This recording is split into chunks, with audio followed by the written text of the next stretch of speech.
이유구강암면내과 신희진 원장입니다. 오늘은 제가 수술했던 환자분 케이스를 리뷰를 한번 해보겠습니다. 이 환자분은 사실은 수술한 지 2년 넘은 것 같아요. 처음에 저한테 오셨을 때는 윤곽 상담을 오셨던 것 같고요.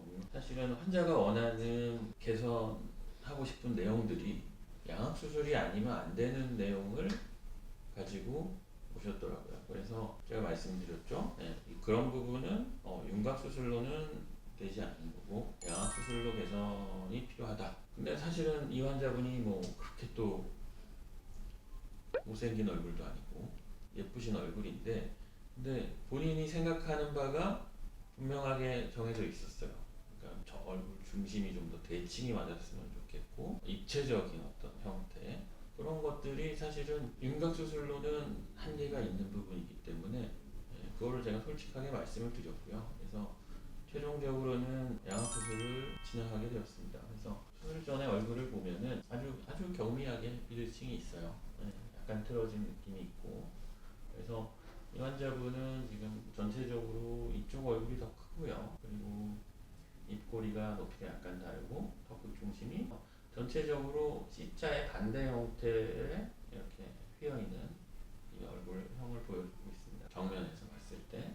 그리고 환자가 원하는 부분이 이제 또 뭐가 있냐면, 최대한 이제 얼굴이 작아지고 싶다. 저희들이 이제 뭐를 보냐면요, 옆 얼굴을 봤을 때 이마를 기준으로 해요. 본인의 이마. 수술을 한다고 우리가 여기가 바뀌진 않잖아요. 이마가. 그렇죠?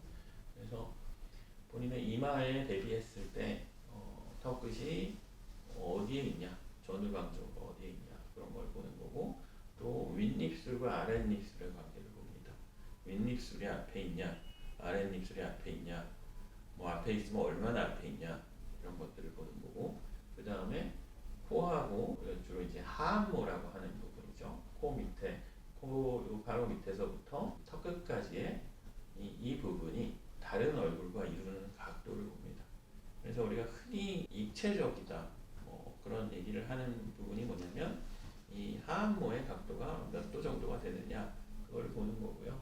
그래서 우리가 이제 통계적으로 이상적인 수치는 여자분들 같은 경우는 뭐 한 79도에서 한 80도 정도 사이, 남자들은 한 뭐 81도, 80도 뭐 이 정도, 이렇게 봐요. 그래서 이거를 이제 우리가 이제 뭐 정확하게 딱 맞출 수는 없어요.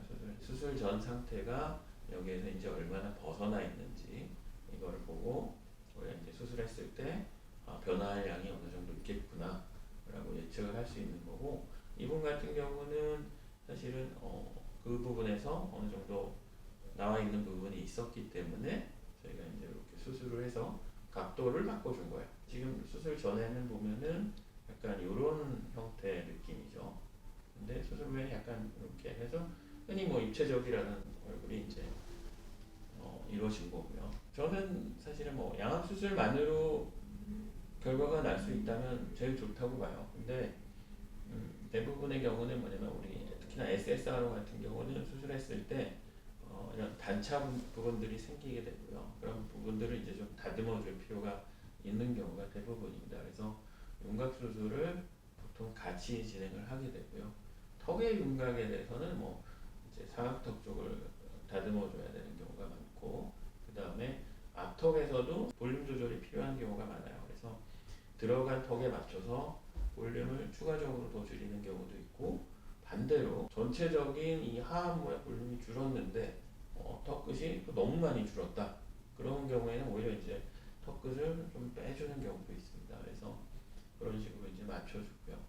광대 같은 경우는 사실은 영역이 좀 다르다라고 보거든요. 양악 수술하고는. 하지만 환자분들, 특히나 이제 이렇게 미용 수술하는 경우에는 환자분들이 최대의 효과를 원하는 경우가 많아요. 그래서 그런 경우에는 이제 같이 진행할 수가 있습니다. 그래서 근데 광대 같은 경우도 뭔가 변화가 있으려면 수술 전 상태가 중요하다고 봐요. 그래서 완전히 정말 밋밋한 광대를 우리가 수술할 수는 없는 거고요.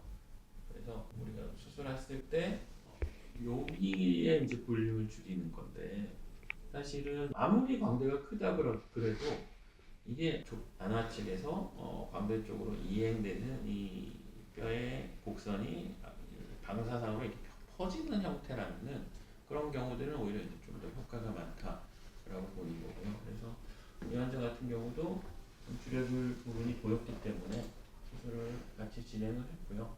정면에서 봤을 때 이 부분의 폭을 줄이기 위해서 광대 수술을 같이 했습니다. 그래서 전체적으로 다 줄인 거죠. 조금씩 조금씩 조금씩 조금씩. 이 수술 후 상태를 보면은 이 각도가 바뀐 걸 볼 수가 있겠고, 그쵸? 코에서부터 요 턱 끝으로 이어지는 요 각도, 코 밑에서부터 요 각도가 들어갔고요. 지금 주로 이 윗입술하고 아랫입술의 관계를 보면은 윗입술보다 아랫입술이 수술 전에는 거의 같거나 약간 살짝 나왔잖아요. 근데 수술 후에는 이제 조금 더 들어가는 거고요. 그리고 턱 끝이 이마랑 비슷하거나 약간 뒤에 후방에 있죠. 여기서는 앞에 있죠. 살짝 앞에. 그래서 이런 식으로 우리가 수술을 해줄 수가 있어요. 그래서 이런 수술 같은 경우는 사실은 미용적인 영역의 수술이잖아요. 그래서 사실 본인이 어떻게 변하고 싶은지 그런 부분들이 굉장히 좀 명확하게 있는 경우가 우리가 수술 계획을 세우기도 훨씬 더 좋고, 그리고 수술 후에 환자의 만족도도 높아질 수 있다고 봐요. 오늘은 케이스를 한번 리뷰해 봤고요. 네, 여기까지 말씀드리겠습니다. 감사합니다.